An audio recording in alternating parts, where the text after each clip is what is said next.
It's often said that despite humanity's many conflicts, we all bleed the same blood. It's a nice thought, but not quite accurate. In fact, our blood comes in a few different varieties.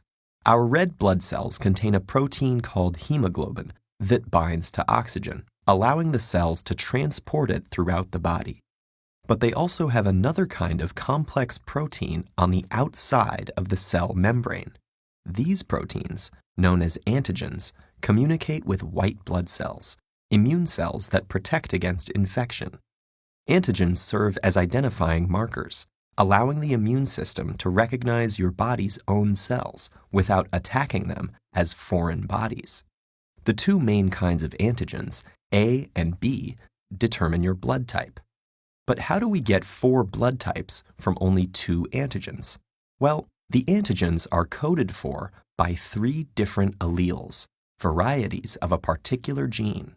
While the A and B alleles code for A and B antigens, the O allele codes for neither. And because we inherit one copy of each gene from each parent, every individual has 2 alleles determining blood type.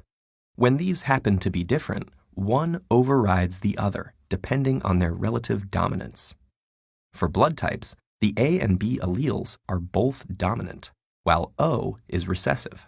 So A and A gives you type A blood, while B and B gives you type B. If you inherit one of each, the resulting co-dominance will produce both A and B antigens, which is type AB. The O allele is recessive, so either of the others will override it when they're paired, resulting in either type A or type B.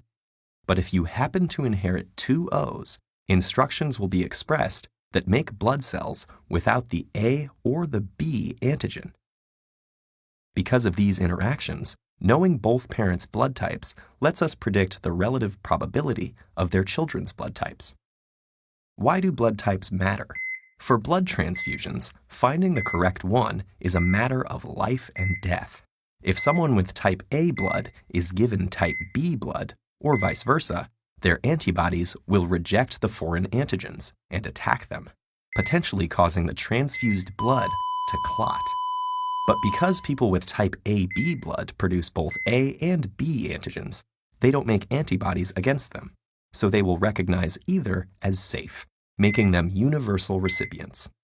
On the other hand, people with blood type O do not produce either antigen, which makes them universal donors, but will cause their immune system to make antibodies that reject any other blood type. Unfortunately, matching donors and recipients is a bit more complicated due to additional antigen systems, particularly the Rh factor, named after the rhesus monkeys in which it was first isolated.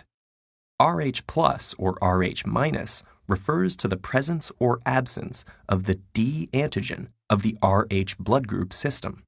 And in addition to impeding some blood transfusions, it can cause severe complications in pregnancy. If an Rh negative mother is carrying an Rh positive child, her body will produce Rh antibodies that may cross the placenta and attack the fetus, a condition known as hemolytic disease of the newborn. Some cultures believe blood type to be associated with personality, though this is not supported by science.